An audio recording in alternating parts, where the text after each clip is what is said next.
For centuries, a truth has stood before us, yet almost no one noticed it.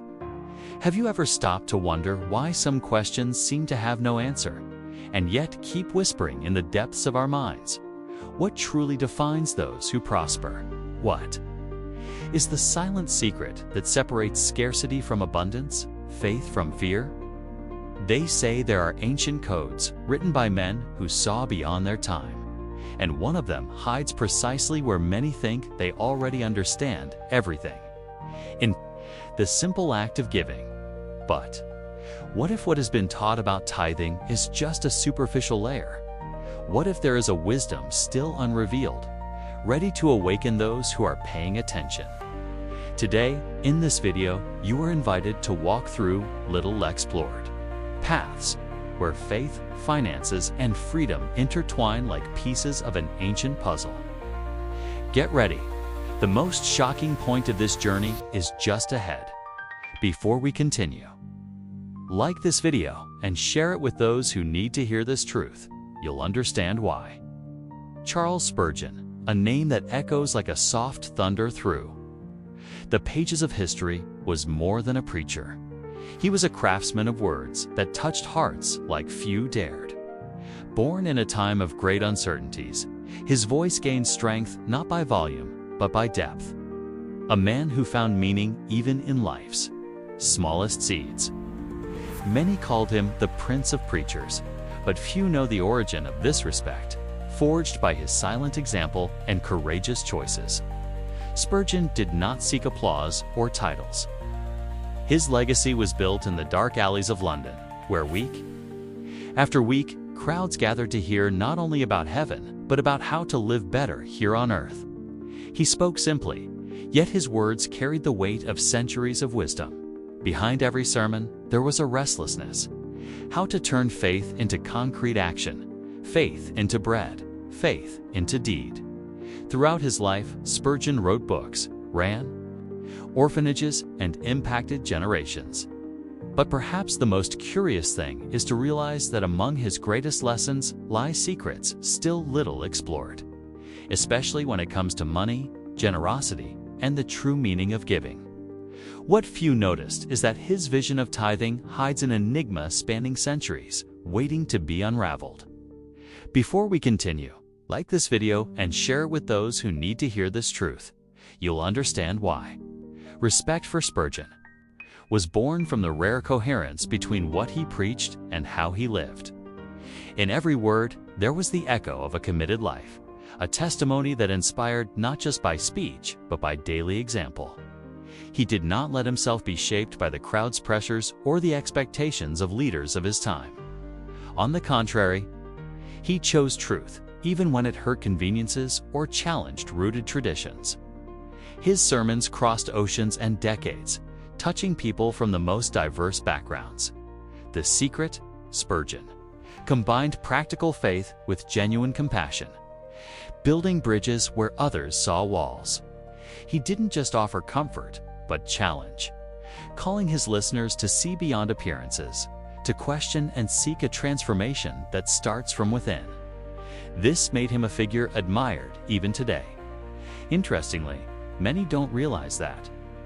Much of this respect comes from his courage to address delicate issues, including finances and generosity, without fear of being misunderstood. There is something about the way he spoke about money, as if he saw a hidden value, a key to freedom that few dared to look for. And believe me, what lies behind Spurgeon's vision is something that can change your way of looking at everything around you.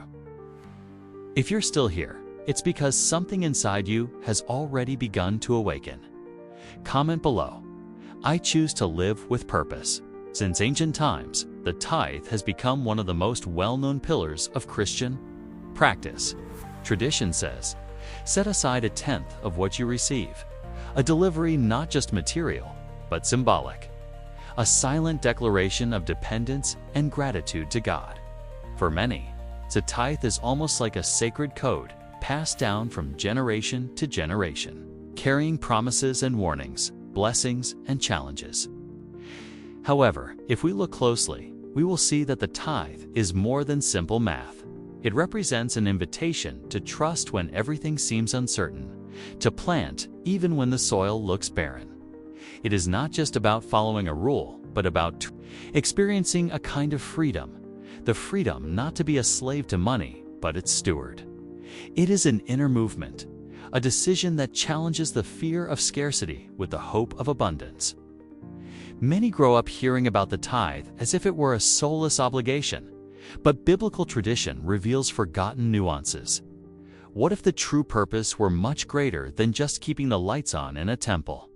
What few noticed is that there are even deeper layers in this practice, and they reveal the enigma that almost no one talks about.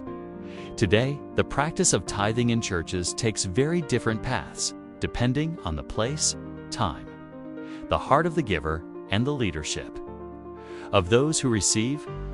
In some communities, the tithe is a living, almost solemn tradition, marked by envelopes, prayers, and silent expectations. In others, it mixes with campaigns, goals, and even pressures, as if the amount given were the only measure of one's faith. It is curious to notice that while some denominations see the tithe as an undeniable commandment, others choose to treat giving lightly, as a choice among friends without coercion, only suggesting the importance of contributing generously. In these differences, a portrait of the human heart is revealed. Some give joyfully, others out of fear of lack, many just to avoid feeling excluded or judged. Behind all these ways of practicing the tithe, there is a question that few dare to ask aloud. What is the true intention behind each gift? What has never been told is that, many times, the experience of offering can be deeply freeing, or it can become an invisible burden. And it is precisely on this thin line that the secret of the next mystery lies. The believer enters the church with a divided heart. On one side, the silent hope for blessings. On the other, the fear of merely fulfilling an obligation that weighs on the shoulders. In many places, giving the tithe becomes a kind of automatic ritual, as if just giving were enough to receive something in return. But is prosperity really tied only to what leaves the pocket? Or could there be a subtler secret in the act of giving? Between promises of multiplication and warnings about scarcity, the believer finds themselves in the center of an ancient battle, fear versus faith. Doubt arises between thoughts. Am I giving because I love or because I fear? And this question echoes in church pews worldwide. Deep down, each person seeks a sign, an answer, something that validates their sacrifice and makes the gift more than a simple routine. What few realize is that while some expect quick miracles, others end up feeling only a growing emptiness. Perhaps at this point, the greatest challenge is not the amount given, but the meaning attributed to the gesture. What if the true blessing is hidden not in the act itself, but in the silent motive that moves each gift? There is something even deeper behind this expectation, and it is there that we continue unveiling. When we turn our eyes to the past, we discover that the tithe arose in very different contexts than we imagine today. In ancient times, it was a practice linked not only to faith, but to collective survival. Grains, oil, fruits of the land. People gave part of what they produced, not only out of obligation, but to sustain those who had none and keep the community strong and protected. This background reveals a social and spiritual intention, often forgotten in today's sermons. Over time, traditions changed, and the meaning of the tithe adapted to new cultures, eras, and needs. Few know, for example, that at certain times in history, giving the tithe was an act of resistance, a way to trust God above political and economic crises. It was not just a currency of exchange with the divine, but a declaration of belonging and hope, especially when everything seemed to crumble around. What is almost never told is that by understanding these historical roots, something inside us begins to transform. And if I told you that there is a secret hidden since ancient times ready to be rescued by those who want to live a more conscious faith, This secret is an invitation to reflection, and it leads us straight to the heart of the taboo that involves the tithe today. Talking about the tithe is often like stepping on sacred yet dangerous ground at the same time. The subject stirs emotions, sparks heated debates, and not rarely, awkward silences. For many leaders, addressing the tithe means touching something that keeps structures functioning, but also stirring deep issues of trust, purpose, and transparency. It is as if there were a thin line between teaching the truth and avoiding the discomfort of difficult questions. Behind the pulpits, there are fears. Will opening this debate push people away? Will questioning how the tithe is presented be seen as rebellion or disrespect for tradition? Many pastors carry an invisible burden, knowing the topic is vital for the church's survival, but also for the spiritual development of the flock. The fear of judgment, both from inside and outside, causes certain details to remain hidden, whispered only behind closed doors. Deep down, the sensitivity of this topic reveals much more than simple, differing opinions. It shows that, when talking about the tithe, we are stirring dreams, fears, and hopes of thousands of people. But there is something that has never been told, and that can shed new light on the relationship between faith and finances. The next step is to see how one man, centuries ago, dealt with all this in a surprising way. Spurgeon treated money as a servant, never as a master. For him, financial resources were tools in the hands of those who wished to serve, not chains to bind the heart. In his church, every offering was received with gratitude, but never with imposition. He often said, generosity is the perfume of faith, and therefore he prioritized teaching a free, conscious giving marked by joy, not silent obligation. There are accounts that Spurgeon gave up his own salary on several occasions, choosing to trust that God would supply every need. He led by example, donating significant parts of what he received to social works, orphanages, and mercy initiatives. This stance sparked both admiration and questioning, as he showed in practice that money and spirituality are not opposites, but can walk together when there is purpose. What few noticed is that Spurgeon saw offerings as an opportunity to develop character, exercise faith, and build bridges between people. His view went beyond numbers.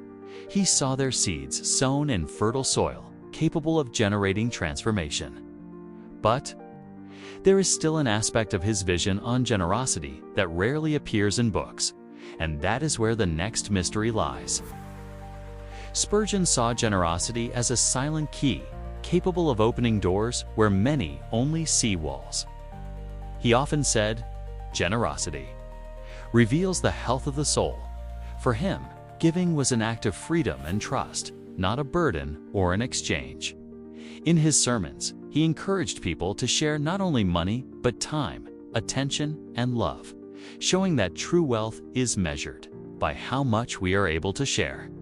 In practical moments, Spurgeon told stories of ordinary people who, with simple gestures, changed the destiny of others.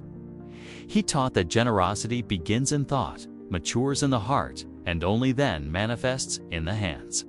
Many times, he said, the value of an offering is not in its size, but in the sacrifice and joy with which it is given. This vision made every donation, no matter how small, a grand expression of faith. Few realize that for Spurgeon, the act of giving was always a choice, never a burden. He knew true generosity challenges the fear of lack and brings us closer to something greater. And there is an even more surprising facet of this teaching, especially when it comes to tithing, something few dare to address as frankly as he did. In one of his most remarkable speeches, Spurgeon did not spare words when addressing tithing. He deliberately challenged the comfortable routine, bringing to light unconventional reflections. Is the tithe an end in itself, or just the beginning of a truly generous life? He provoked with that mysterious and firm way, saying that many were so busy with the math of giving that they forgot the spirit behind the gesture. Spurgeon affirmed that God desires not just percentages, but whole hearts. He recounted, seeing people giving large amounts without passion, and others, with little, offering all they had. And for him, the latter were closer to the true purpose. He said that giving without love is like an empty bell. It makes noise, but changes nothing around. Behind these words, Spurgeon left a provocative invitation lingering. What if, by sticking to obligation, we were missing the greatest treasure hidden in this practice? There is something still unrevealed in his speech, a deeper layer about tithing, ready to be explored by those who have the courage to ask what almost no one asks. The question that echoes in many hearts is direct. After all, was Spurgeon for or against the tithe? Interestingly, he avoided simple answers or ready-made formulas. Instead, he liked to cast doubts and expand horizons, as one who knows that truth rarely fits into small boxes. He recognized the value of the tithe as a principle, but warned against turning the gesture into an empty obligation, devoid of meaning. Spurgeon said that more important than the amount was the motivation. In his sermons, he made clear, giving out of fear or habit does not generate transformation. He challenged his listeners to look inside and question their intentions. The tithe, according to Spurgeon, could be a blessing if it was born from freedom and love, never from pressure or fear of divine punishment. It is intriguing to note that this bold stance for his time still unsettles many people today. What few noticed is that at this point, Spurgeon was preparing the ground for an even more radical revelation about giving.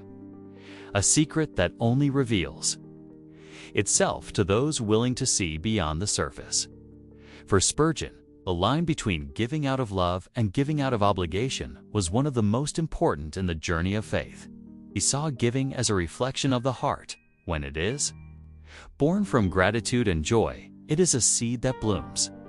When it is born of fear or guilt, it is like a weight that silently corrodes the soul. This distinction may seem simple, but carries a transformative power capable of changing each person's relationship with money. Spurgeon often reminded that the act of giving should be a natural expression, not an imposed task. He said that those who give freely are closer to true prosperity because true generosity is not measured in numbers, but in intentions.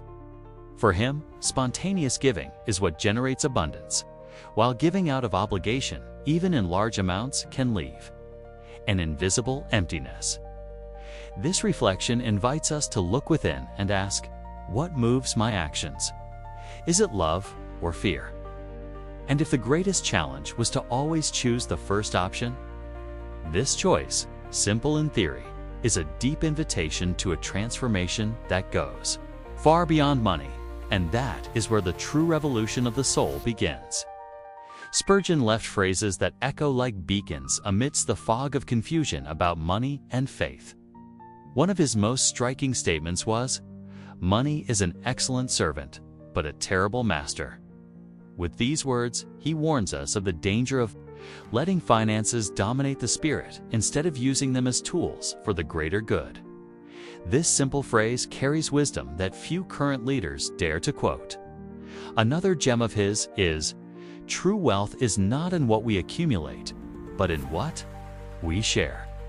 For Spurgeon, the church should be a barn where abundance is sown to harvest life and transformation, not to feed vanity or selfish comforts. He saw money as a means to fulfill divine purpose, not as an end in itself. Finally, he taught that an offering without joy is a coin without value. This phrase challenges the culture of mechanical tithing and invites every believer to question the quality of their giving. These words, even after so much time, continue provoking deep reflection on what it really means to give. Many pastors avoid quoting Spurgeon when the subject is tithing because his words bring uncomfortable light to sensitive topics. Spurgeon did not limit himself to talking about rules. He questioned motivations and revealed nuances that challenge established structures.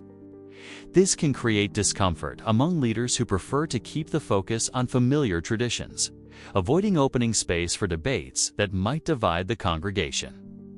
Moreover, Spurgeon's vision of generosity versus obligation exposes a contrast between genuine faith and mechanical practices, which can provoke tension. The silence around his deeper ideas acts as a barrier to avoid confrontations and preserve institutional stability.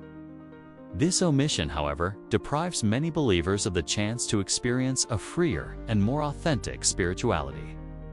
What few know is that this silence is not accidental, but strategic. It reveals a hidden fear of losing control over the financial narrative within churches. And it is exactly this point that paves the way for the reflection we will explore next, a truth that can transform your relationship with faith and money. When someone understands Spurgeon's vision about the tithe, something begins to change deeply in their faith.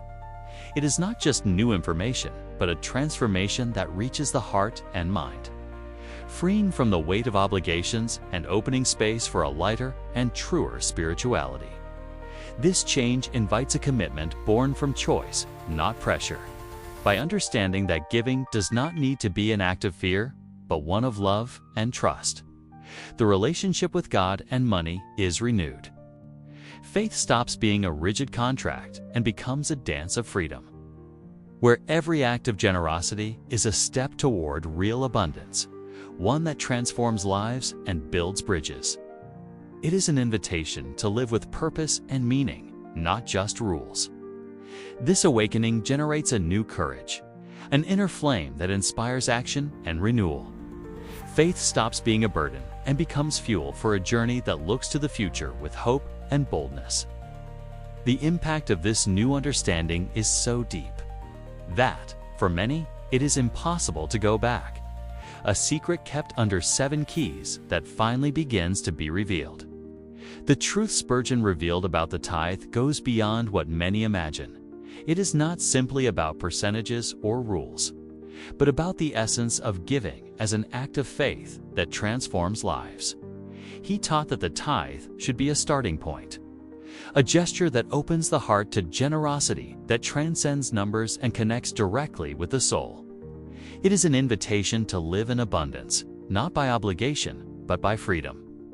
This revelation challenges the common mindset that sees the tithe only as an exchange between the believer and the divine. Spurgeon showed that the true blessing is not in how much one gives, but in the inner transformation that the act of giving provokes. He stated that giving with joy and love is what attracts true prosperity, the kind that manifests in peace, purpose, and lasting impact on everyone around. What few know is that this forgotten wisdom can change not only the way you see money, but your entire spiritual journey. Understanding this hidden truth is like a key that unlocks doors to a full and abundant life. A life where faith and prosperity walk side by side, inviting you to be part of something greater and grander. Now that you have this precious key, the choice is yours. Will you use it to open doors leading to financial freedom and true faith, or let it rust away in the chest of fear? The choice is yours, and it defines not just your pocket, but your heart and destiny. If this video spoke to you, like, share, and subscribe. The world needs awakened people, and maybe you are one of them.